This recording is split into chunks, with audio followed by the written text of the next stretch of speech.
I'm Mark Ormerod. I'm Chief Executive of the Probation Association. The Probation Association is the representative body for probation trusts, and we also form the employers' organisation, negotiating with the unions on probation staff pay and terms and conditions.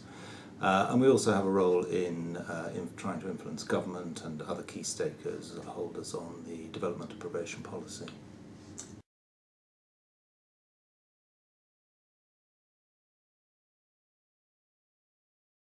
Well, payment by results, of course, in the criminal justice area is a relatively new phenomenon. It's happening in relation to prisons, but in the probation area it's completely untested, and there are now 2 pilots that are going forward in Staffordshire and West Midlands and in the Wales Probation Trust. And the Probation Association is very interested in these and supportive of them as a way going forward, but as I say, until we get the results of the pilots and they are sort of worked through, it's difficult to say exactly what the implications and the benefits of them are going to be.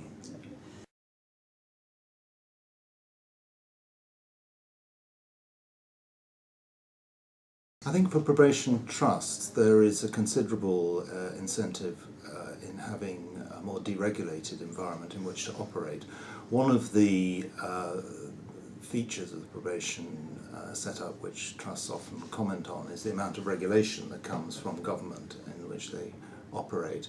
And certainly in our joint response with the PCA on the probation review, we listed a whole series of areas where if the government's interested in stimulating innovation, action could be taken, and one of them was around payment by results and operating in a freer environment in terms of particularly the financial arrangements under which trusts currently operate.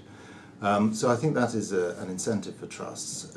Similarly, having a more formal relationship with other providers, private sector, community and voluntary sector, which cements those alliances and taps into not just the resources but also the expertise that they can provide.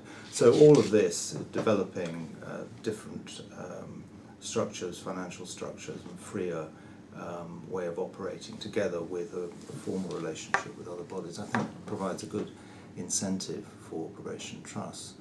So far as the outcome measures are concerned, I mean, this obviously is a difficult area, not just in terms of defining what the outcome should be, but looking at issues such as, does a particular outcome result from the input or whatever you've done in relation to that? I mean, some of it could just be completely happenstance, and others are in fact determines that. So looking and seeing what the cause of effect is difficult. And there is a debate about the actual measure itself, about I think the binary measure moving forward, which is attractive to politicians, and government is particularly keen on that. But there's quite a head of steam looking at other measures by which the payment by results initiative might be taken forward. So I think that's a difficult area, and there's sort of work to be done taking that forward.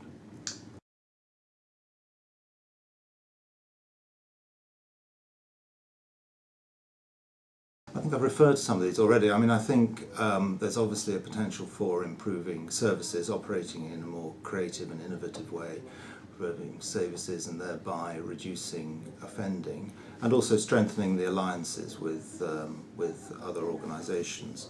And then, obviously, from the nature of payment by results, there is a potential financial incentive to trusts in doing this. And so far as the pilot's concerned, I mean, I think there is an advantage in trusts being at the forefront of this work and taking the initiative really and driving the agenda for that, which I think could pay dividends for trusts in the future.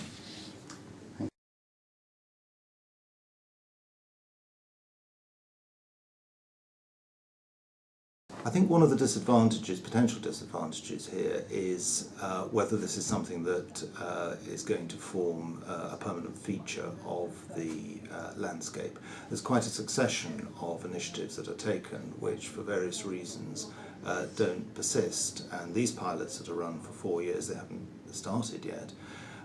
So what we'd be expecting to see is that there is a continuity of purpose in relation to them. Sometimes it seems to me with these pilots or pilots of any description, they are particularly forming part of the agenda at one particular time, but then either the political agenda moves on and they're no longer seen as important in that area, or before the pilot is finished, suddenly they start being rolled out because they look to provide advantages. So I think there's short-termism around this as a potential disadvantage. I think also, I suppose, depending how the pilot goes and depending how it is then rolled out into the future, there could be a potential disadvantage of being locked into a system which the Trust didn't really feel was for their overall benefit in the long term.